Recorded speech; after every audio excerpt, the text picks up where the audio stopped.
हाँ तो प्यारे बच्चों, एक बार फिर सभी का स्वागत करते हैं हमारे और आपके इस प्यारे से बेहतरीन से प्लेटफॉर्म विद्याकुल पे। और सभी बच्चों को एक बार गुड इवनिंग। सभी लोग जल्दी जल्दी लाइव आ जाओ बेटा, आज की क्लास को शुरू करते हैं। आज हमारा चैप्टर नंबर फर्स्ट का लेक्चर नंबर 3 है, जहां पे हम लोग बहुत ही मजेदार और इंटरेस्टिंग टॉपिक पढ़ने वाले हैं। तो सभी लोग जल्दी जल्दी आ जाएं बच्चों। सभी को good evening, good evening, good evening बेटा। सभी को राम राम, जय श्री राम, जो भी हो। Good evening, good evening, good evening. सब लोग आ जाओ भाई, सब लोग आज क्लास की स्टार्ट करते हैं। सभी को हाय हेलो, सब लोग आ गए हो? ठीक है, तो बेटा आज हमारा फिजिक्स का लेक्चर नंबर 3 है। आज 2024 के बच्चों के लिए फिजिक्स का तीसरा लेक्चर है। कुछ बच्चे हो सकता है आज की क्लास में नए आए हों, लेकिन आपको घबराना नहीं है। पहले तो आपको पहला दूसरा वीडियो जरूर देखना है, उसके बाद इस लेक्चर नंबर 3 को भी अच्छे से एंजॉय करना है। ठीक है, चीजें हैं समझ में जरूर आप लोगों के आएंगी, ऐसी कोई बात नहीं कि समझ में ना आए। चीजें हैं, बस खुल के आएंगी सामने। ठीक है, तो चलिए बेटा हम लोग स्टार्ट करते हैं आज की क्लास को। सभी लोग आ गए? हाँ चलो भाई, सब लोग आ गए। ठीक है, तो आज बेटा हमारा तीसरा लेक्चर है। तीसरे लेक्चर के पहले जो हम लोगों ने कल डेली प्रैक्टिस पेपर आपको दिया था, जिसके अंतर्गत हमने आपको कुछ सवाल दिए थे, उन सवालों को सबसे पहले हम लोग हल करेंगे। तो आ जाओ, एक एक करके सारे सवाल को हम लोग हल करते हैं और सारी चीजों को अच्छे से समझते हुए चलते हैं आगे। ठीक है, तो बस 1 सेकंड का समय मैं आपका लूंगा। ठीक है, हाँ चलिए, तो आज की क्लास में सबसे पहले हम लोगों ने जो क्वेश्चन आपको दिए थे, उन क्वेश्चनों को हल करना है। तो ये आपके सामने आ रहे हैं आपके सवाल, प्यारे प्यारे सवाल। ठीक है, इन सवालों को सबसे पहले हम लोग हल करेंगे। चलो बेटा, तो सबसे पहले ये सवाल आ रहे हैं, बस 1 सेकंड लगेगा। बताओ इसमें से पहला दूसरा तीसरा में से कौन सवाल नहीं आया? पहला दूसरा तीसरा सवाल में से कौन सा सवाल नहीं आया, एक बार बताओ। बच्चे कह रहे हैं पहला। पहले के लिए भी आप थोड़ा सा रुक जाओ। पहला क्वेश्चन अभी हम रुक जाते हैं, क्योंकि परावैद्युतांक के बारे में हमने थोड़ा सा कल ज्यादा डिस्कशन नहीं किया था। दूसरा सवाल आप सभी को बताते हैं। कह रहा दो प्रोटॉनों के मध्य लगने वाले प्रतिकर्षण बल की गणना करनी है, उनके बीच की दूरी 4×10⁻⁻15 हो। तो एकदम आसान सा सवाल था बेटा। Q1 1/4πε0 Q1 Q2 बटे आर स्क्वायर लगा देना था। 1/4πε0 की वैल्यू 9 × 10⁹। प्रोटॉन पर आवेश 1.6 × 10⁻19, दूसरे प्रोटॉन पर भी 1.6 × 10⁻19, और बीच की दूरी आर का मान ये दिया था। ये वाला सवाल आराम से आप सभी को लगा लेना चाहिए था। तीसरा सवाल हम लोग डिस्कस करते हैं। तीसरा और दूसरा एक ही जैसे, इसलिए तीसरा डिस्कस करते हैं। सवाल वाले कह रहे हैं दो अल्फा कण 0.1 में एंगस्ट्रॉम की दूरी पर है, उनके बीच वैद्युत प्रतिकर्षण बल और गुरुत्वाकर्षण बल से कितने गुना होगा। ठीक है, सवाल में कैलकुलेशन जम के भरा हुआ है। दो अल्फा कण है, एक दूसरे से 0.1 एंगस्ट्रॉम की दूरी पर है, 0.1 एंगस्ट्रॉम की दूरी पर है। ठीक है, अच्छा, कह रहा इनके बीच लगने वाले वैद्युत बल, वैद्युत प्रतिकर्षण बल और गुरुत्वाकर्षण बल से कितने गुना होगा, कितने गुना होगा। तो देखो एक बात समझो, वैद्युत बल का फॉर्मूला आपने क्या पढ़ा है, 1/4πε0 Q1 Q2 बटे, बताओ क्या पढ़ते हो बच्चों, आर स्क्वायर। समीकरण नंबर 1 मान लेते हैं। ठीक है, गुरुत्वाकर्षण बल का फॉर्मूला हम लोग क्या पढ़ते हैं, ग्रेविटेशनल फोर्स का फॉर्मूला हम लोग क्या पढ़ते हैं, कैपिटल जी m1 m2 बटे, बताओ क्या, आर स्क्वायर। समीकरण नंबर 2 मान लेते हैं। अगर हम दोनों समीकरणों का भाग दे दें समीकरण नंबर 1/2 से, दोनों समीकरणों का क्या दे दे बेटा, भाग दे दें, तो गुरु वैद्युत बल बटे गुरुत्वाकर्षण बल, वैद्युत बल बटे में क्या आएगा, गुरुत्वाकर्षण बल, बराबर में 1/4πε0 क्या है, Q1 Q2 बटे, बताओ क्या है, आर स्क्वायर के बटे में आ जाएगा, कैपिटल जी है, m1 m2 बटे, बताओ क्या हो जाएगा, आर स्क्वायर। तो आर स्क्वायर से आर स्क्वायर कैंसिल हो जाएगा। अब आराम से आपको समझना है, कोई दिक्कत होने वाली नहीं है, बस गुणा भाग थोड़ा सा कठिन था। देखो ऊपर वैद्युत बल है, नीचे गुरुत्वाकर्षण बल है, बराबर में आ जाओ। 1/4πε0 की वैल्यू बेटा क्या होती है, 1/4πε0 की वैल्यू क्या होती है बेटा। किशन सर भी आएंगे, किशन सर भी आपकी क्लास लेना शुरू कर देंगे। ठीक है, बताओ 1/4πε0 की वैल्यू क्या होती है, बोलो एक बार कमेंट में। हाँ, एक बार देखना चाहता था, एक बार बिल्कुल आ जाएंगे, किशन सर जरूर आएंगे, आपको बिल्कुल सामने होंगे। 9 × 10⁹ होती है। अब यहाँ पर Q1 Q2 क्या है, अल्फा कण का आवेश है। बेटा अल्फा कण का जो आवेश होता है Q बराबर, वो दो प्रोटॉनों के आवेश के बराबर होता है 3.2 × 10⁻⁻⁴ 3.2 इंटू 10 की पावर -19, 3.2 इंटू 10 की पावर -19 कूलाम का आवेश पहले अल्फा कण पर होगा और 3.2 10 टू पावर -19 कूलाम का आवेश दूसरे अल्फा कण भी होगा। ठीक है, ये 10 टू पावर -19 10 टू पावर -19 दो बार। ठीक है, बटे में आ जाओ। कैपिटल जी की वैल्यू क्या होती है बच्चों? कैपिटल जी की वैल्यू क्या होती है बताओ? 11 पढ़ के आए हो, कैपिटल जी की वैल्यू बताओ क्या होती है, जल्दी से बताओ भाई। कैपिटल जी की वैल्यू 10 होती है। मार देंगे एक कंटा आप बेटा खींच के ना, सुधर जाओगे सब लोग। कैपिटल जी की पूछ रहे हैं। 6.67 10 टू पावर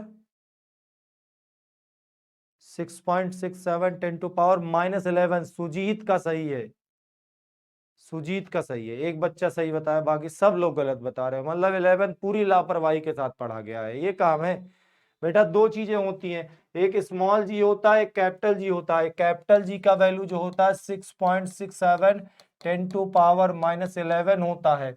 इसका यूनिट क्या होता है? इसका यूनिट होता है न्यूटन मीटर स्क्वायर प्रति किलोग्राम स्क्वायर। याद रखना, स्मॉल जी का जो वैल्यू होता है वो होता है 9.8 या अप्रोक्सीमेट 10 कर देते हैं। ठीक है, ठीक है, तो इसका होता है 9.8 मीटर पर सेकेंड स्क्वायर। स्मॉल जी का वैल्यू ये होता है। ठीक है, क्लियर है?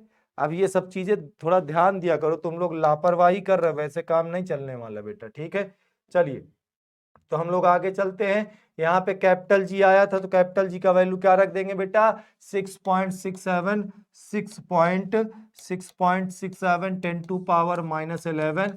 अच्छा, द्रव्यमान की बात करें तो अल्फा कण का द्रव्यमान लगभग 2 प्रोटॉनों के द्रव्यमान बराबर होता है।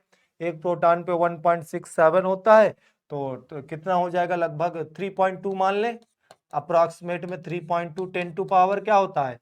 10 टू पावर -27 किलोग्राम होता है, तो -27 किलोग्राम। ठीक है, तो कितना हो जाएगा? 3.2 10 की पावर -27। और फिर एक बार m1 का भी मान यही होगा, m2 का भी मान यही हो जाएगा। देखो, इतने बड़े कैलकुलेशन में सवाल वालों को थोड़ा समझिएगा। सवाल वाले बेटा तुमसे क्या कह रहे थे? कितने गुना होगा? अप्रोक्सीमेशन में बताए जाते हैं इस तरह के आंसर, क्योंकि इतना बड़ा सवाल जो है अगर हल करोगे कैलकुलेशन में तो तुम्हें चक्कर आने लगेंगे, तुम हो जाओगे डायबिटीज के मरीज।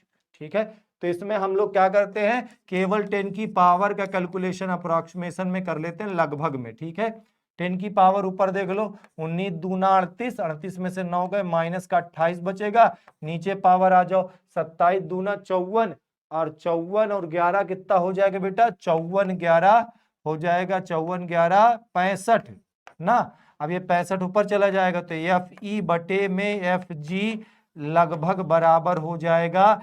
65 में से 28 घटाओ, 10 की पावर 15 में से 8 गए 7 बचेगा, और ये बचेगा 5 में से 2 गए 3 37। ठीक है, तो लगभग कहें कि वैद्युत बल जो होगा वो गुरुत्वाकर्षण बल से 10 की घाते 37 गुना होगा। अप्रोक्सीमेशन में इसका आंसर ये हो जाएगा। ठीक है, क्लियर है बेटा? पावर, अच्छा sorry sorry sorry sorry sorry sorry बच्चों, सॉरी सॉरी सॉरी, -65 जुड़ जाएगा यार, 8 5 13 थोड़े गड़बड़ हो गई, जुड़ जाएगा ये पावर, जुड़ जाएगा।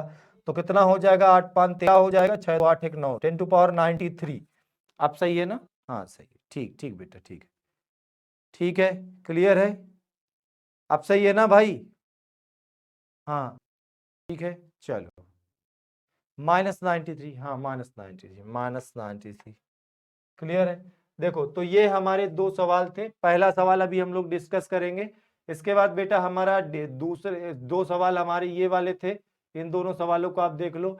कह रहा था दो सूक्ष्म गोले हैं, प्रत्येक पे 10 की घात 5 इलेक्ट्रॉन की कमी है, यदि उनके बीच की दूरी 1 मीटर हो तो उनके बीच वैद्युत बल की गणना करना था। हिंट दे देता हूं, सवाल को एक बार अपने से आप हल करिएगा। दो सूक्ष्म गोले हैं, 10 की घात 5 इलेक्ट्रॉन की कमी है। पहला गोला ये है, इस पर भी 10 की घाते 5 इलेक्ट्रॉन की क्या है? कमी है। दूसरा गोला ये है जिस पर भी बताओ 10 की घाते क्या? 5 इलेक्ट्रॉन की कमी है। इलेक्ट्रॉनों की संख्या दी गई है कितनी? 10 की घाते 5 इलेक्ट्रॉन की कमी है। बीच की दूरी 1 मीटर है, तो वैद्युत बल की गणना करनी। बीच की दूरी कितनी है? 1 मीटर है, तो हमें क्या निकालना है? इनके बीच वैद्युत बल। अच्छा बात समझना, इस पर अगर 10 की घात 5 इलेक्ट्रॉन की कमी है तो इसका आवेश Q बराबर यानी इसे निकाल सकते हैं तो इसका पहले गोले का आवेश n का मान 10⁵5, ई का मान 1.6 10⁻⁻19 रख देना। तो बताओ आवेश इसका कितना आ जाएगा, 1.6 10⁻14 आ जाएगा। जितना आवेश इसका आएगा वही आवेश इसका भी होगा बेटा, क्लियर है ना। जितना आवेश उसका है उतना आवेश इसका भी हो जाएगा, वही आवेश Q2 इसका हो जाएगा 1.6 10⁻14 कूलाम का। तो आवेश दोनों पर क्या हो जाएगा, समान हो जाएगा। अच्छा, जब दोनों का आवेश पता है, बीच की दूरी पता है, ठीक है सर, डीपीपी के लिए अलग से लेक्चर लीजिए ना, यही पढ़ाएंगे बेटा, कोई अभी जल्दबाजी नहीं है, साल भर का समय है, आराम से पढ़ेंगे, धीरे धीरे पढ़ेंगे। तुम लोग भी घर पे होमवर्क की तरह इसको लगाया करो और लगा के पूछा करो, ठीक है। लगाते हो कि नहीं लगाते हो, पहले एक बात बताओ, लगाते हो, घर पे लगाते हो? नो नो, जो नो नो नो नो कर रहे हो इधर आए, इधर आए, इधर आए।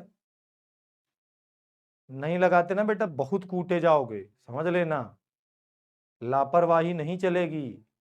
श्री चंद्र यादव बेटा, यादव जी समझ लेना, बहुत मार खाओगे।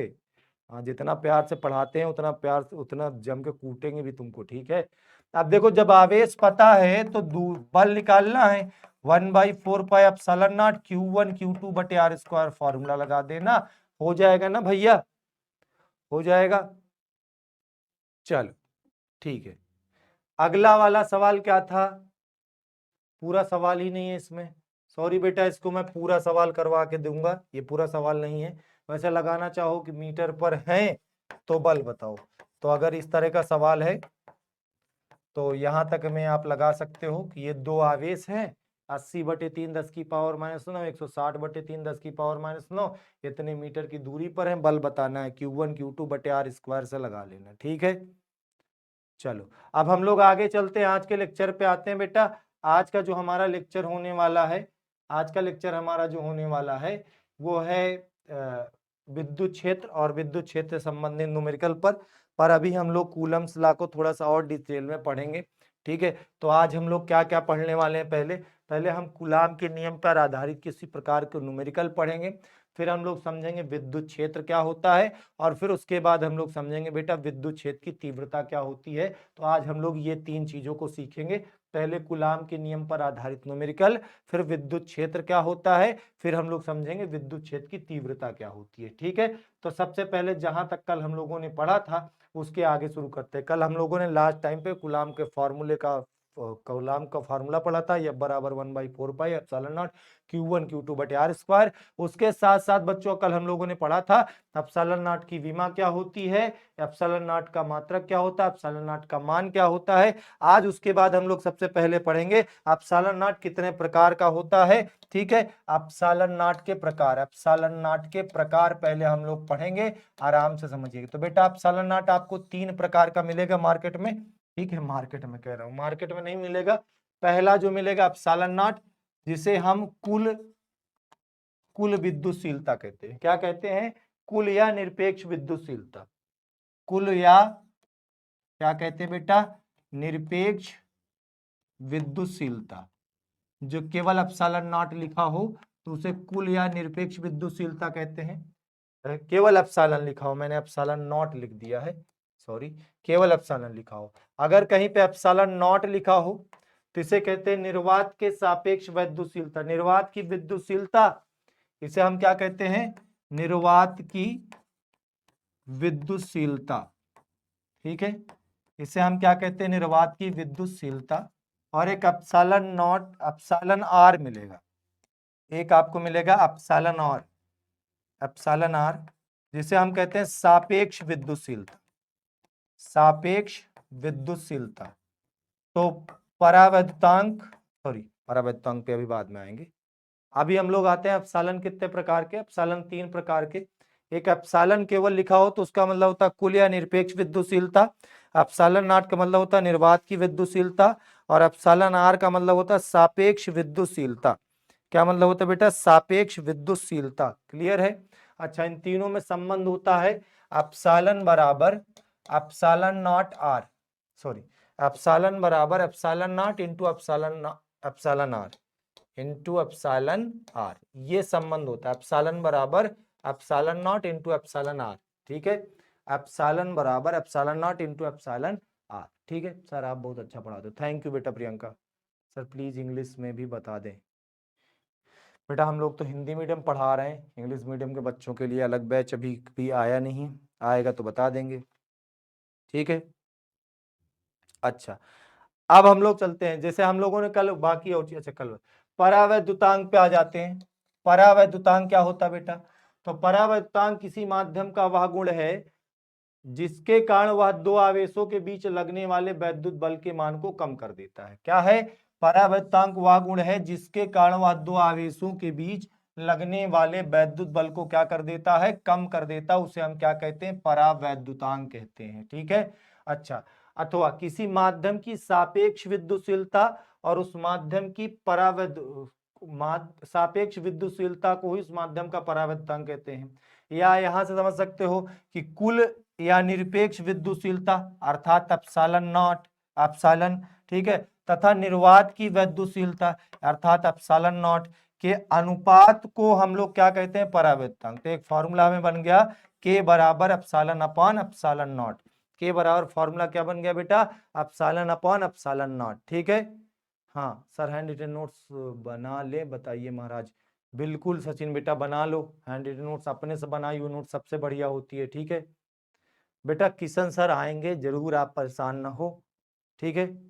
तो क्या हमने बताया? कुल निरपेक्ष विद्युतशीलता एप्सिलॉन और निर्वात की विद्युतशीलता एप्सिलॉन नॉट के अनुपात को माध्यम का क्या कहते हैं? परावैद्युतांक कहते हैं। क्लियर है यहाँ तक? यहाँ तक चीजें समझ में आ गई हो तो फिर आगे बढ़ा जाए, ठीक है। हाँ सर, देखिए पहला सवाल शायद इसी पे था हमारा वाला, देख लेते हैं। हाँ, ये आ गया, पहला सवाल यही था। जैसे आपसे एक क्वेश्चन यहाँ पे पूछा गया था ना कि शुद्ध जल का परावैद्युतांक अगर 81 हो, परावैद्युतांक का मतलब बेटा के का वैल्यू दिया गया है कितना? 81। तो आपसे पूछा क्या गया है? निरपेक्ष विद्युतशीलता का मान बताओ। आपको पता है के बराबर होता है एप्सिलॉन अपॉन एप्सिलॉन नॉट। के बराबर क्या होता है? एप्सिलॉन अपॉन एप्सिलॉन नॉट, ठीक है। इसमें जो एप्सिलॉन लिखा है इसे हम लोग क्या कहते हैं? कुल या निरपेक्ष विद्युतशीलता। तो यहाँ से एप्सिलॉन बराबर क्या हो जाएगा? एप्सिलॉन नॉट के, तिर्यक गुणा करा लोगे। एप्सिलॉन नॉट की वैल्यू आपने कल पढ़ी थी 8.85 10⁻⁻12 होती है, याद आया? के का वैल्यू 81 रख देना, गुणा करा के हल कर लोगे, हो जाएगा।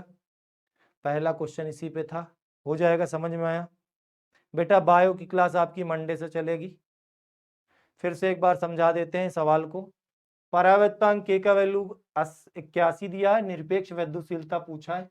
अभी मैंने आपको फॉर्मूला बताया के बराबर एप्सिलॉन अपॉन एप्सिलॉन नॉट। निरपेक्ष विद्युतशीलता अर्थात एप्सिलॉन की वैल्यू पूछी है, एप्सिलॉन बराबर निकालोगे तो तिर्यक गुणा हो जाएगा, एप्सिलॉन नॉट के हो जाएगा। एप्सिलॉन नॉट की वैल्यू बेटा 8.85 10⁻⁻12 होती है और के का वैल्यू 81 दिया है, गुणा करा लेना, जो भी आए आंसर हो जाएगा, ठीक है। कैलकुलेशन आप लोग थोड़ा सा कर लेना घर पे, क्योंकि अगर हम लोग क्वेश्चन एप्सिलॉन आर का मतलब होता है बेटा सापेक्ष विद्युतशीलता, रिलेटिव, आर फॉर रिलेटिव आता है ना, तो इसलिए उसे सापेक्ष विद्युतशीलता देते हैं, ठीक है। चलो आगे हम लोग चलते हैं। परावैद्युतांक हम लोगों ने समझ लिया। अब बेटा हम लोग समझेंगे दो आवेशों के बीच हवा में बल और माध्यम में बल में संबंध, ठीक है। इसको आराम समझना। जब दो आवेश हवा में हो, जब दो आवेश बेटा कहां पर हो? हवा में हो, आवेश हवा में हो, हवा में हो तो इनके लिए हमारे पास फॉर्मूला क्या बनता है? फोर्स इन एयर का फॉर्मूला है 1/4πε0 Q1 Q2 बटे बताओ क्या बनता है? R square. यही फॉर्मूला बनता है, बोलो हाँ सर, यही फॉर्मूला बनता है, बोलो हाँ सर, बोलो भाई। डेली कुछ बेटा ऐप के टेस्ट सेक्शन में जाना, वहां मिल जाता है, तो अपने से कुछ देते रहा करो, ठीक है। यही बनता, बहुत बढ़िया। चलो आगे चलते हैं। अब अगर दो आवेश माध्यम में है, जब दो आवेश कहाँ है बेटा? माध्यम में है। दो आवेश कहां पर हैं बच्चों? माध्यम में हो। अगर माध्यम में हो तो F medium, force in medium का फॉर्मूला क्या बनता है?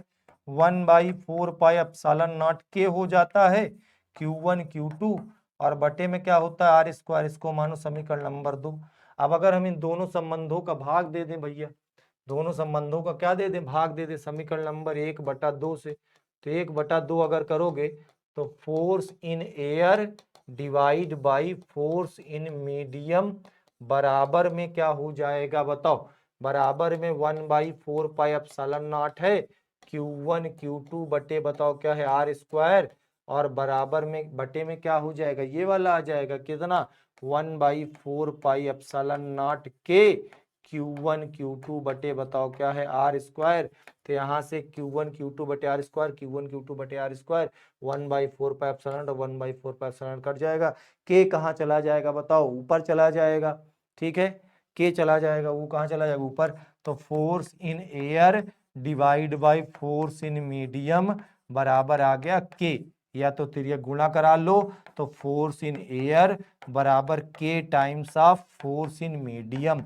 इसका मतलब हुआ दो आवेशों के बीच हवा में लगने वाला वैद्युत बल माध्यम में लगने वाले वैद्युत बल का के गुना होता है। क्या होता है बेटा, के गुना होता है। व्हाट इज के को बोलोगे माध्यम का परावैद्युतांक, ठीक है। नहीं समझ में आया सर एक बार फिर से, ठीक है बेटा फिर से बता देते, कोई दिक्कत नहीं, फिर से बताते। संजना फिर से, हाँ सब, नफीसा बानो सर वो डेली का कुछ नहीं रहता है बेटा, मैं एक बार चेक करता हूँ नफीसा, ठीक है तुम परेशान मत, एक बार चेक करता हूँ, ठीक है। चलो एक बार फिर से, एक बार फिर से, एक बार फिर से, ठीक है। तो हम आते हैं, जब दो आवेश हवा में होते हैं तो हमारे पास फॉर्मूला है फोर्स इन एयर का 1/4πε0 Q1 Q2 बटे आर स्क्वायर, समीकरण नंबर 1। जब दोनों आवेश माध्यम में हो तो फोर्स इन मीडियम का 1/4πε0 के Q1 Q2 बटे आर स्क्वायर, दोनों को डिवाइड करोगे 1/4πε0 कट जाएगा, Q1 Q2 बटे आर स्क्वायर, Q1 Q2 बटे आर स्क्वायर कट जाएगा, के हमारा ऊपर चला जाएगा, तो force in air divide by force in medium बराबर के आ गया, ठीक है। तो अगर यहां से क्रॉस मल्टीप्लाई करा दोगे force in air equals to हो जाएगा K times of force in medium. इसका मतलब कि दो आवेशों के बीच हवा या निर्वात में लगने वाला वैद्युत बल माध्यम में लगने वाले वैद्युत बल का के टाइम्स होता है, के गुना होता है, ठीक है। चलो चलो यहां तक समझ में आ गया भैया, बाबूजी समझ में आ गया, ठीक है। चलो आगे चलते हैं हम लोग समझेंगे, आगे हम लोग समझेंगे। तो पहला क्या था, वैद्युत बल में संबंध।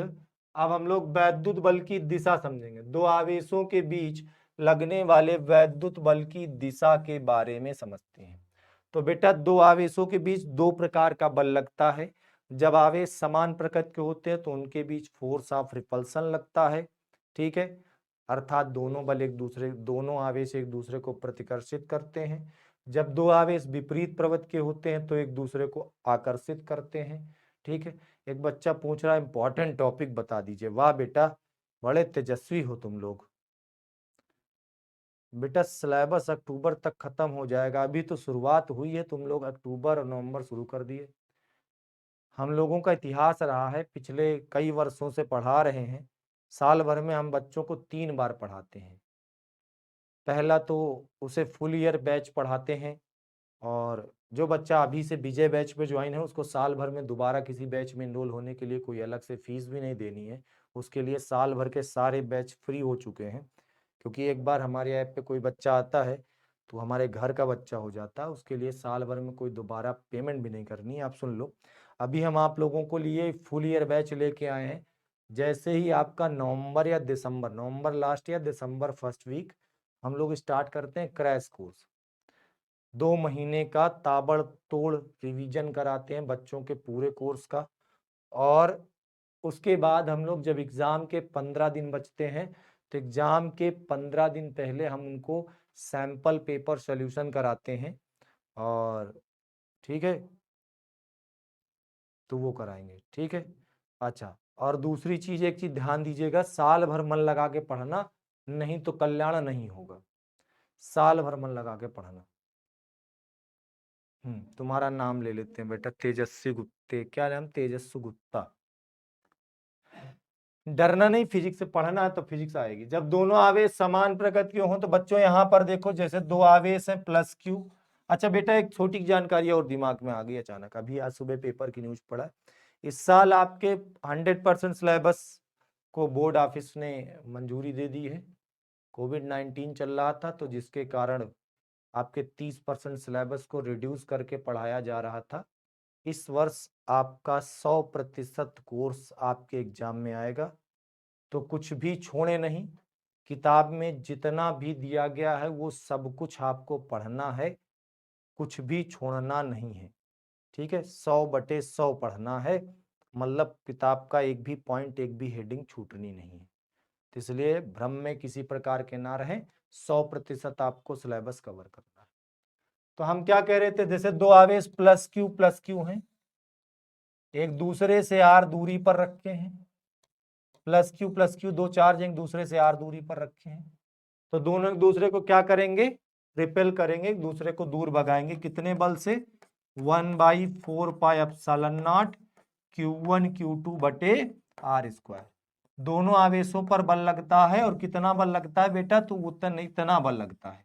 और एक बात ध्यान दीजिएगा, ये बल लगता किस दिशा में, तो ये बल दोनों आवेशों को मिलाने वाली रेखा के अनुदिश, ये, और एक दूसरे से बाहर की ओर, यानी इस आवेश पर इतना ही बल इधर लगेगा और इस वाले आवेश पर इतना ही बल इधर लगेगा।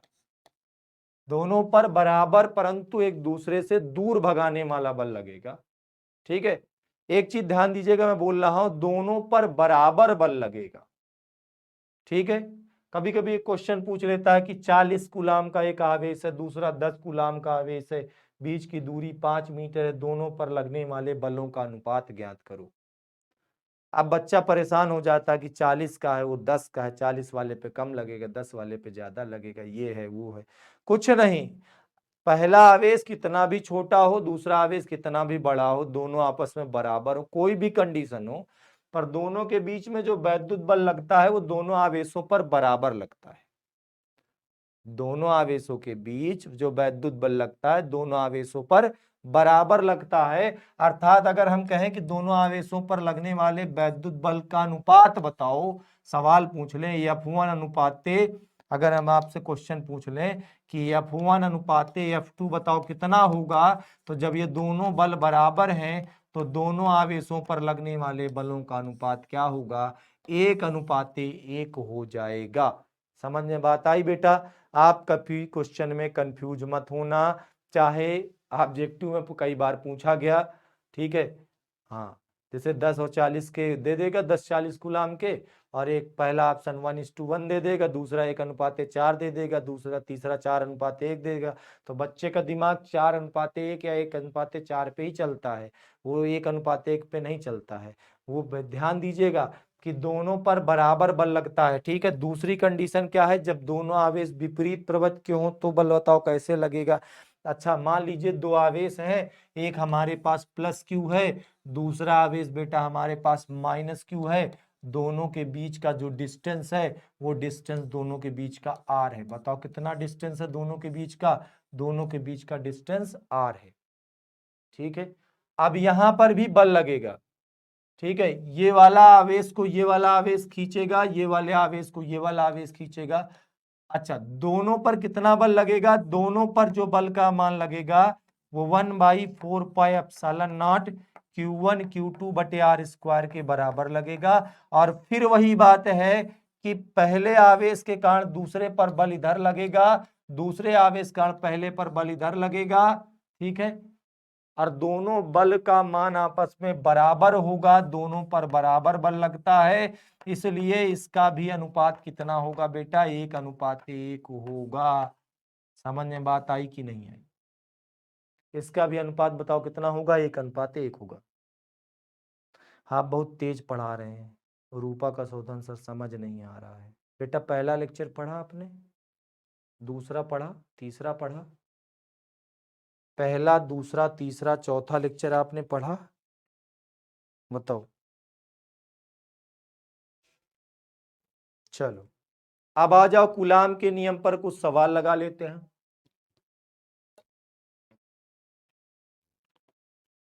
कूलाम के नियम पर आधारित सवाल लगाने के पहले आपको बेटा सीखना पड़ेगा बलों का परिणामी कैसे निकालते हैं, बलों का परिणामी कैसे निकाला जाता है, पहले ये सीखते हैं। ठीक है, तो हमारे पास बलों के परिणामी निकालते समय तीन तरह की कंडीशन आती है, तीन तरह की कंडीशन आती है। न्यूमेरिकल ज्यादा कराइएगा बिल्कुल बेटा, ठीक है। इसीलिए हर रोज 5 सवाल नए देते हैं और 5 सवाल पुराने आपके पास होते हैं। बलों का परिणामी निकालने का पहला कंडीशन आएगा कि हो सकता है कहीं पर दो बल समान दिशा में लग रहे हो, F1 F2 दोनों समान दिशा में हो। तो इस कंडीशन में बेटा इन दोनों बलों का परिणामी F बराबर सीधे सीधे दोनों बलों को आपस में जोड़ देंगे और परिणामी की जो दिशा होगी दोनों बलों की दिशा में ही होगी।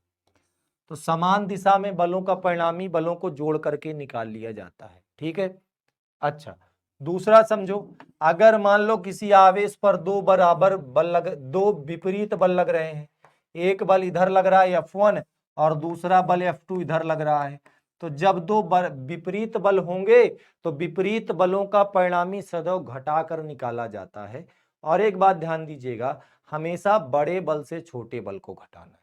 क्या करना है बेटा, बड़े बल से छोटे बल को घटाना है। इसलिए मैं यहां पर F1 डिफरेंस F2 लिख रहा हूं, ये डिफरेंस का साइन है। डिफरेंस का मतलब जो इसमें से बड़ा बल होगा, F1 या F2 में से जो बड़ा बल होगा उससे छोटे बल को घटा देंगे। ठीक है, क्लियर है, बताओ। 11th में वेक्टर में आपने पढ़ा था, आराम से सर एकदम आराम से पढ़ाएंगे भाई। क्लियर है, समझ में आ रहा है? ठीक है, ठीक है, ठीक है, ठीक है, ठीक है। हाँ ठीक भाई, चलो तीसरी कंडीशन हमारे पास क्या है, तीसरी कंडीशन हमारे पास क्या है, अगर मान लो किसी आवेश पर एक बल F1 इधर लग रहा है और दूसरा बल थीटा एंगल पर इधर लग रहा है और बीच का एंगल थीटा बन रहा है, यानी दो बल हैं जिनके बीच का एंगल कितना है, थीटा है। ठीक है, तो इन दोनों बलों का जो परिणामी होगा root of F1 square plus F2 square plus 2F1 F2 cos theta, क्या हो जाएगा, F1 square plus F2 square plus 2F1 F2 cos theta के बराबर हो जाएगा। ठीक है सर, मेरे बैच पेड नहीं किए अमित सर, अभी बेटा करवा देंगे, अमित सर से आपकी बात हुई थी, अमित सर करवा देंगे। ठीक है, कोई दिक्कत नहीं। तो दो बलों का परिणामी हम लोग इस तरह से निकाल लेते हैं। ठीक है, अच्छा एक सवाल इस पर मैं कहता हूं, आप सभी के सामने एक सवाल सामने बनाते हैं। जैसे हमने मान लो एक क्वेश्चन दिया कि एक 2 कूलाम का आवेश है, चित्र को समझिएगा, 2 कूलाम का आवेश है, दूसरा 4 कूलाम का आवेश है, दोनों एक दूसरे से हम सपोज दैट कह रहे हैं कि 2 मीटर की दूरी पर रखे हैं, दोनों एक दूसरे से बिटवा कहां रखे हैं, 2 मीटर की दूरी पर रखे हैं। और क्वेश्चन तुमसे ये पूछ लिया कि इनके ठीक बीच में रखे हुए 3 कूलाम के आवेश पर बल बताओ। इनके ठीक बीच में एक 3 कूलाम का आवेश रखा, इस पर बल बताना है। अब एक बात समझो, ठीक बीच में है इसका मतलब इस वाले आवेश से दूरी 1 मीटर हो जाएगी, बोलो हाँ सर, और इस वाले आवेश से भी दूरी 1 मीटर हो जाएगी, बोलो हाँ सर। दोनों तरफ से दूरी कितनी हो जाएगी, 1-1 मीटर हो जाएगी। हमसे क्या पूछा है, 3 कूलाम के आवेश पर बल बताओ। ठीक है, अच्छा हम मान लेते हैं कि 2 कूलाम का आवेश जो बल लगाएगा वो बल F1 है और जो 4 कूलाम का बल लगाएगा वो बल F2 है। ठीक है, और बल का बताओ फॉर्मूला क्या होता है बेटा, बल का फॉर्मूला होता है 1/4 pi epsilon not Q1 Q2 बटे R स्क्वायर, ये बल का फॉर्मूला होता है। F बराबर 1/4 pi epsilon not Q1 Q2 बटे R स्क्वायर। चलिए तो पहले हम इस वाले आवेश के द्वारा लगने वाले बल का मान निकालते हैं। ठीक है, तो पहला बल F1 बराबर निकालोगे क्या हो जाएगा, 1/4 pi epsilon not Q1 Q2 बटे R स्क्वायर फॉर्मूला है। इस फॉर्मूले से आप पहले आवेश के द्वारा लगने वाला बल निकालो। बताओ 1/4 पाई एप्सिलॉन नॉट की वैल्यू 9 × 10⁻⁹, पहला आवेश 2 कूलाम का है, पहला Q1 ये Q2, पहला आवेश 2 कूलाम का है, दूसरा क्या है 3 कूलाम का, बीच क्या दूरी बताओ कितना, 1 का स्क्वायर। तो कुल मिला के इस प्रकार से ये बल आ जाएगा 9 दूनी 18 तिक्का 54 गुणते 10 की पावर 9, इतने न्यूटन का बल आ जाएगा। ठीक है, इसी प्रकार से अगर हम दूसरे आवेश के द्वारा लगाए जाने वाले बल F2 का मान निकालें तो 1/4πε की वैल्यू 9 × 10 की पावर 9 रख देंगे। उधर से बताओ बेटा कितना है, पहला आवेश 4 कूलाम, दूसरा कितना है 3 कूलाम। एक आवेश है 4 कूलाम का और एक आवेश है 3 कूलाम का, बीच का डिस्टेंस कितना है 1 मीटर का स्क्वायर कर देते हैं। ठीक है, तो इस प्रकार से दूसरे आवेश के द्वारा लगाए जाने वाला बल F2 कितना हो जाएगा, 9 चौको 4 तियां 12 नहीं है में 108, 108 गुणते 10 की पावर 9 न्यूटन का इतना बल लगेगा। अब देखो ये दोनों बल तो आपने निकाल लिया और इन बलों का परिणामी ही बल ही 3 न्यूटन पर लगने वाला बल होगा। सर जो आप लोग हैंड रिटन नोट दिए हैं उससे नोट्स बनाएं कि डेली के पीडीएफ से? बेटा दोनों से बना लो, कौन सा घर में तुम्हें काम रहता है? तुम लोगों को ये बताओ, घर के तुम कलेक्टर वलेक्टर हो क्या, जिलाधिकारी हो, किसी पद पर हो, डीएम हो, एसडीएम हो, हाँ सचिव हो, क्या हो? घर पे खाली बैठे रहोगे तो ठीक है, नोट्स खींचे बनाए, चल हमारे टाइम नहीं लेता, चल हमारे मुंह बनाते रहते हैं, खाना बनाते हैं। अरे खाने तो बस तुम्हारे जीवन में रह गया, बस खाना बनाओ खाओ आराम से, खा खा के सब खाने के लिए। तुम लोग धरती पे जीने के लिए नहीं पैदा हुए हो, तुम लोग धरती पे खाने के लिए पैदा हुए हो। खा खा के एकदम मोटे होते चले जा रहे हो हैं। इतना मत खाया करो, हैं? जब देखो तब खाना, शुरुआत बस सुबह उठो खाओ, शाम हो खाओ, दोपहर को खाओ, खाओ खाओ खाओ, क्या चल रहा है? खाने के लिए बस। धरती के बोझ हो बेटा, अगर भगवान तुम लोगों को जिस दिन धरती से उठा लेगा ना, उस दिन धरती बहुत हल्की फील करेगी। तुम लोग इतना खा खा के नरक मचाए हो, क्या बताऊं। चलो इधर आ जाओ, देखो ये बता, दोनों इधर से धनावेश थे ना, दोनों धनावेश थे, दोनों के बीच फोर्स ऑफ रिपल्सन लगेगा, ये आवेश इस आवेश पर बल इधर लगाएगा, और ये भी दोनों धनावेश थे, बोलो हाँ सर। तो ये वाला आवेश भी इसको क्या करेगा, दूर भगाएगा, ये वाला बल इधर लगेगा। तो F1 F2 दोनों की डायरेक्शन आपने क्या देखी, जस्ट अपोजिट डायरेक्शन है बेटा। तो यहां पर इनका परिणामी बल क्या हो जाएगा, दोनों को घटाकर निकालते हैं। ठीक है, चलो तो लिखेंगे 3 कूलाम पर परिणामी बल, 3 कूलाम पर बताओ क्या निकालेंगे, परिणामी। परिणामी बल के लिए क्या करेंगे, बड़े से छोटे को घटाएंगे। F1 F2 में कौन बड़ा है, F2 बड़ा है, F1 छोटा है। तो F2 से क्या घटा देते हैं बच्चों, F1 घटा देते हैं। तो बल F का मान हो जाएगा, F2 का मान 108 गुणते 10 की पावर 9 माइनस कर देंगे 54 गुणते 10 की पावर 9, तो परिणामी बल कितना आ जाएगा बताओ, 54 गुणते 10 की पावर 9 न्यूटन। क्लियर है सवाल, समझ में आ गया है सब लोगों को? आगे चला जाए, यहां तक समझ में आ गया भैया, बहुत बढ़िया, ठीक है। राजू बिटवा एक बार फिर से देख लेना, वीडियो अपलोड हो जाए तो फिर से देख लेना, ठीक है। आगे हम लोग चलते हैं, आज हम लोग अब समझेंगे पहले विद्युत क्षेत्र। अभी कूलाम के नियम पे थोड़ा बहुत डिस्कशन और होगा, कल की क्लास में करेंगे, लेकिन अब हम लोग आज के टॉपिक को थोड़ा सा क्लियर करते हैं कि विद्युत क्षेत्र क्या होता है और विद्युत क्षेत्र की तीव्रता क्या होती है। विद्युत क्षेत्र जिसको अंग्रेजी में बेटा क्या बोलते हैं, इलेक्ट्रिक फील्ड, गौर से समझिएगा, क्या बोलते हैं, इलेक्ट्रिक फील्ड बोलते हैं। क्या होता है विद्युत क्षेत्र, आपने पढ़ा कि जैसे कोई आवेश रखा है तो एक आवेश दूसरे आवेश पर बल लगाएगा, एक आवेश क्या करेगा, दूसरे आवेश पर बल लगाएगा, और जो बल लगता है वो बल दूरी के वर्ग का व्युत्क्रमानुपाती है। इस लाइन का मतलब समझते हो, दूरी के वर्ग का व्युत्क्रमानुपाती, इसका मतलब होता है दूरी बढ़ती जाएगी तो बल घटता जाएगा, दूरी बढ़ती जाएगी तो बल घटता जाएगा। आप समझो, ये संबंध बताता है कि जैसे आप दूरी को 2 गुना कर दोगे तो 2 का स्क्वायर यानी बल 1/4 गुना हो जाएगा, यानी पहले का 1/4 हो जाएगा। आप दूरी को 3 गुना कर दोगे तो 3 का स्क्वायर बल हमारा घट करके 1/3 का स्क्वायर 1/9 गुना हो जाएगा। ठीक है। तो ये संबंध बताता है हमें ये कि जैसे जैसे दूरी बढ़ती जाएगी वैसे वैसे बल का मान घटता जाएगा। अब एक आवेश को आप यहां जब रखोगे तो बल ज्यादा लगेगा, यहां रखोगे बल कम लगेगा, यहां रखोगे बल और कम लगेगा। जैसे जैसे दूर जाते जाओगे बल का मान घटता जाएगा। अंततः एक ऐसा क्षेत्र मिलेगा, एक ऐसा बिंदु मिलेगा जिसके बाहर रखने पर बल लगेगा ही नहीं। तो एक आवेश दूसरे आवेश पर जिस क्षेत्र में बल लगा सके, यानी कहें जहां तक ये आवेश दूसरे आवेश पर बल लगा सके, वो कहलाता है इस आवेश का विद्युत क्षेत्र। विद्युत क्षेत्र क्या होता है? किसी आवेश या आवेश समुदाय का मतलब होता है बेटा कि ढेर सारे आवेश रखे हों, उनके चारों ओर का वह क्षेत्र जहां तक वो दूसरे आवेश पर बल लगा सके, उसे क्षेत्र को हम क्या कहते हैं? विद्युत क्षेत्र कहते हैं। क्लियर है? विद्युत क्षेत्र क्या है, समझ में आया?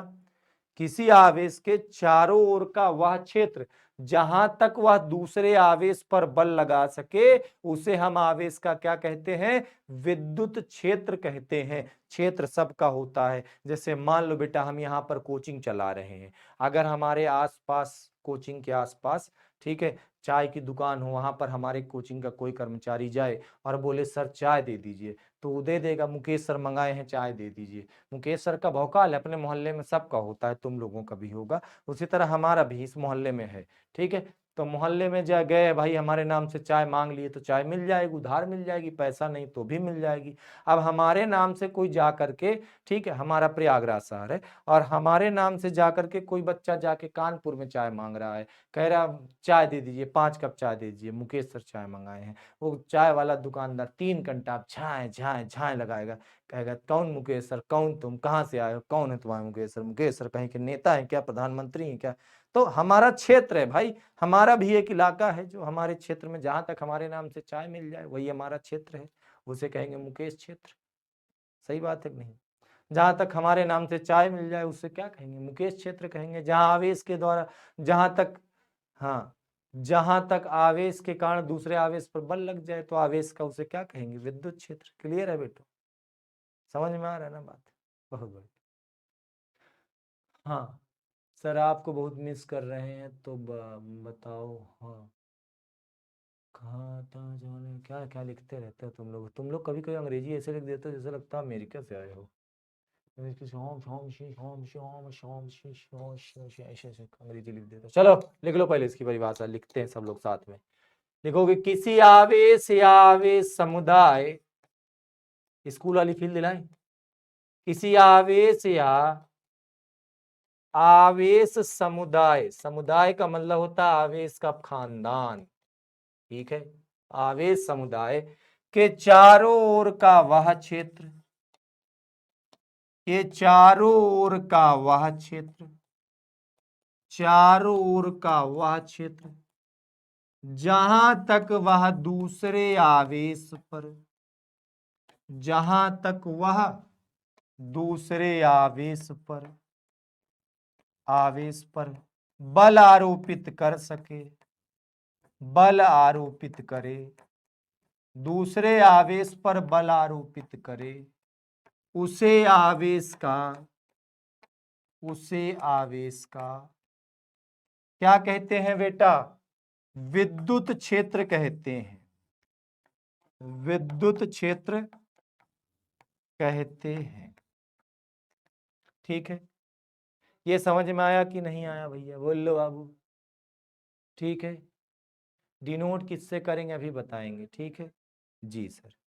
अगली चीज हम लोग विद्युत क्षेत्र तो समझ गए, अब हम लोग समझेंगे विद्युत क्षेत्र की तीव्रता। विद्युत क्षेत्र की तीव्रता क्या समझेंगे बेटा? विद्युत क्षेत्र की बताओ क्या तीव्रता समझेंगे, तीव्रता। क्लियर है यहां तक? थोड़ा सा एक चीज रुक जाओ, डीपीपी पे आज क्वेश्चन कौन सा दिया?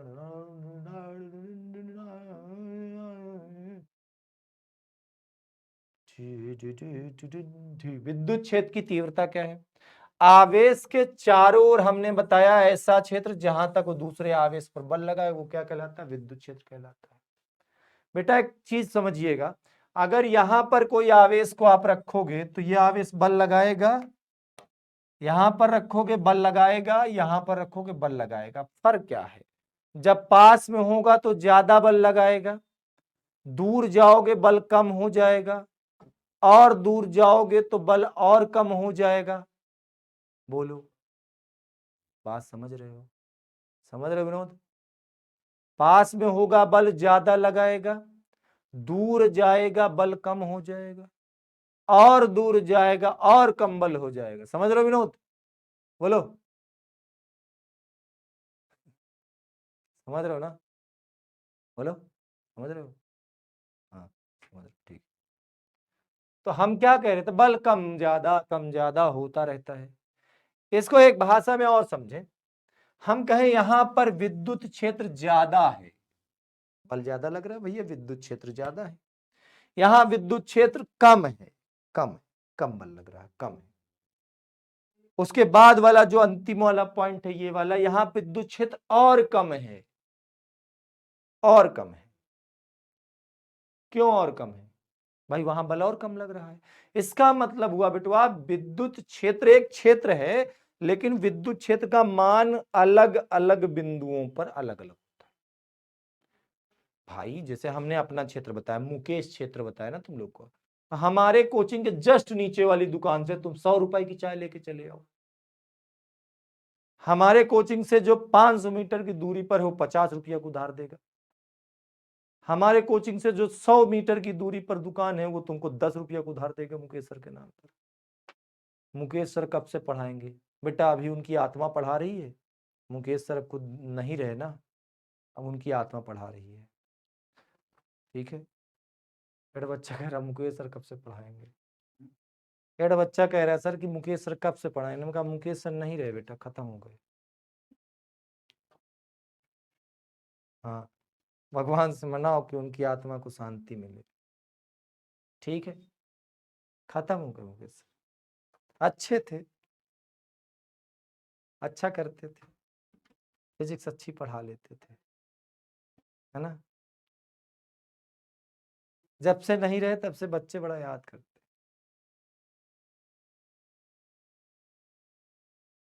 चलो ठीक है, लेकिन आप लोग बड़े अच्छे हो। मुकेश सर नहीं रहे, खुश हो ना तुम लोग? जब से मुकेश सर नहीं रहे तब से तुम लोग बड़े खुश हो गए। I really miss him. ठीक है बेटा, बहुत अच्छे टीचर थे ना, खत्म हो गए बेटा। पेड़ बच्चा कह रहा मुकेश सर से पढ़ेंगे, मुकेश सर कब पढ़ाएंगे? खत्म हो गए ना कंप्यूटर में मुकेश सर। चलो जाने दो, भगवान से मनाओ उनकी आत्मा को शांति दे, जहां भी रहे स्वस्थ रहे, मस्त रहे। आगे चलो, विद्युत क्षेत्र की तीव्रता क्या होती है? विद्युत क्षेत्र का मान अलग अलग बिंदुओं पर अलग अलग होता है, तो कहां पर कितना होता है इस बात को बताएगी विद्युत क्षेत्र की तीव्रता। कहां पर मान कितना होता है उस बात को बताएगी विद्युत क्षेत्र की तीव्रता। आप समझो, तो इसके लिए बेटा हम क्या करते हैं, इसके लिए एक हम परीक्षण आवेश लाते हैं। क्या लाते हैं बच्चों? परीक्षण धन आवेश। परीक्षण धन आवेश क्या है? अत्यंत सूक्ष्म आवेश जो दूसरों पर बल ना लगा सके, बल्कि दूसरे के द्वारा लगाए गए बल का अनुभव करे। फिर से सुनो, अत्यंत सूक्ष्म आवेश जो दूसरों पर बल ना लगा सके, बल्कि दूसरे द्वारा लगाए गए बल का अनुभव करे। अब समझो, इसको ऐसे नहीं समझ पा रहे तो ऐसे समझो, अत्यंत गरीब वह आवेश जो दूसरे से 4 लाख जूता हमेशा खा सके पर दूसरे को आंख भी ना दिखा सके। सुनो, अत्यंत गरीब लाचार वह आवेश जो दूसरों से 4 लाख जूता हमेशा खा सके पर दूसरे को आंख भी दिखा ना सके, उसे परीक्षण धन आवेश कहते हैं। पॉजिटिव टेस्टिंग चार्ज क्या करते हैं? एक पॉजिटिव टेस्टिंग चार्ज लाते हैं, यहां पर रख देते हैं। तो बेटा जब परीक्षण धन आवेश को रखोगे तो ये वाला आवेश उस पर क्या लगाएगा? बल लगाएगा। लतखोर आवेश है, बल तो लगाएगा ही, बल लगाएगा ना। तो इस पर लगने वाले बल के मान और परीक्षण आवेश का अनुपात, लगने वाला बल F और परीक्षण आवेश का अनुपात, उस बिंदु पर विद्युत क्षेत्र की तीव्रता कहलाता है। विद्युत क्षेत्र की तीव्रता को हम E से प्रदर्शित करते हैं, और E का फॉर्मूला क्या है? F/Q0। F क्या है? परीक्षण आवेश पर लगने वाला बल। Q नॉट क्या है? परीक्षण आवेश। E क्या है? बिंदु पर वैद्युत क्षेत्र की तीव्रता। परिभाषा क्या बनेगी बेटा? यदि Q नॉट का वैल्यू 1 कूलाम कर दें तो बताओ E का मान F के बराबर होगा। इसका मतलब हुआ 1 कूलाम के आवेश पर जो बल लगेगा उसे हम क्या कहते हैं? उस बिंदु पर वैद्युत क्षेत्र की तीव्रता कहते हैं। किताब में बड़ी सुंदर सी ऐसी परिभाषा लिखी रहती है, एकांक परीक्षण धनावेश पर लगने वाले वैद्युत बल को उस बिंदु पर विद्युत क्षेत्र की तीव्रता कहते हैं। क्या बोलेंगे बेटा? एकांक परीक्षण धनावेश पर, एकांक परीक्षण धनावेश पर लगने वाले वैद्युत बल को, लगने वाले बताओ किसको? विद्युत बल को उस बिंदु पर, बल को उस बिंदु पर विद्युत क्षेत्र की तीव्रता कहते हैं। बिंदु पर विद्युत क्षेत्र की तीव्रता कहते हैं। समझ में आया? कोई डाउट तो नहीं किसी को? बोलो। हाँ, फिजिक्स वाली मैथ पढ़ा दीजिए, उसका आप 5 रुपए दीजिए। फिजिक्स वाली मैथ पढ़ाने का आप 5 रुपए दीजिए, ठीक है? चलो आगे चला जाए भैया। बेटा शिवा एक बार वीडियो को फिर देख लेना। तो E बराबर F बाई क्यू नॉट समझ में आ गया बच्चों? अगर हम लोग यहां पर आ जाते हैं, E बराबर F बाई क्यू नॉट, ये हमारे जो फॉर्मूला है, इससे अगर हम लोग मात्रक निकालें तो बताओ क्या बनेगा? न्यूटन प्रति कूलाम। विमा निकालो तो क्या बनेगी? न्यूटन के लिए mLt माइनस 2, कूलाम के लिए विमा क्या होती? AT। ऊपर चला जाएगा, क्या हो जाएगा बच्चों? mLt माइनस 3A माइनस 1 विमा हो जाएगी, ठीक है? तो अब इसके बेस पर विद्युत क्षेत्र की तीव्रता के आधार पर आपको आज के ये कुछ सवाल दिए जा रहे हैं, जो कि आपके आज तीसरे दिन का होमवर्क होगा। घर पे आप इसको सॉल्व करोगे। कुछ 3 सवाल, 2 सवाल ये हैं, 2 सवाल ये हैं, 2 सवाल ये हैं। उत्तर सही दिए गए हैं, जो आ जाए ठीक है, जो ना आए वो ज्यादा ठीक है, ताकि कल हमें बताने का मौका मिले। तो बच्चों आज हम लोगों ने सबसे पहले क्या क्या पढ़ा, एक बार रिवीजन करते हैं। सबसे पहले हम लोगों ने परावैद्युतांक क्या होता है ये पढ़ा। परावैद्युतांक क्या है? परावैद्युतांक वह गुण है जो दो माध्य आवेशों के बीच लगने वाले वैद्युत बल के मान को कम कर देता है। इसके बाद हम लोगों ने क्या पढ़ा? कूलाम के नियम पर सवाल लगाना। कूलाम के नियम में लगने वाले बल की दिशा में क्या पढ़ा बच्चों? लगने वाले बल की दिशा के बारे में हम लोगों ने पढ़ा। जब दो समान आवेश होंगे तो उनके बीच लगने वाला वैद्युत बल दोनों आवेशों को मिलाने वाली रेखा के अनुदिश दोनों आवेशों से बाहर की ओर लगेगा। जब दो विपरीत आवेश होंगे तो उनके बीच लगने वाला वैद्युत बल दोनों आवेशों को मिलाने वाली रेखा के अनुदिश दोनों आवेश की ओर लगेगा, ठीक है? इसके बाद हम लोगों ने क्या पढ़ा? विद्युत क्षेत्र क्या होता है? किसी आवेश या आवेश समुदाय के चारों ओर का वह क्षेत्र जहां तक दूसरे आवेश पर बल लगाया जा सके उसे हम लोग विद्युत क्षेत्र कहते हैं। फिर हम लोगों ने विद्युत क्षेत्र की तीव्रता पढ़ा। विद्युत क्षेत्र की तीव्रता क्या होती है? किसी आवेश के चारों ओर किसी एकांक परीक्षण धनावेश पर लगने वाले वैद्युत बल को उस बिंदु पर विद्युत क्षेत्र की तीव्रता कहते हैं, ठीक बेटा? अब उसके बेस पर आप ये क्वेश्चन लगाओगे। अगली क्लास का हमारा जो टॉपिक होगा वो होगा विद्युत द्विध्रुव अक्ष व निरक्ष पर तीव्रता ज्ञात करना। कल हम लोग इलेक्ट्रिक डाइपोल के बारे में पढ़ेंगे। बड़ा लेक्चर होने वाला है कल का, ठीक है? बहुत अच्छे टीचर थे, हंसी नहीं रुक रही है। ठीक है, चलो आज के लिए इतना ही रखते हैं। अपना ख्याल रखना, पढ़ाई लिखाई करते रहना, खुश रहना, मस्त रहना, स्वस्थ रहना, ठीक है? पढ़ाई लिखाई में व्यस्त रहना, ठीक है? बाय बाय, टेक केयर बेटा, लव यू ऑल। मिलते हैं फिर कभी। ख्याल रखना अपना, पढ़ाई लिखाई करते रहना। ऑल द वेरी बेस्ट प्यारे प्यारे बच्चों। आज के लिए बस इतना ही रखते हैं।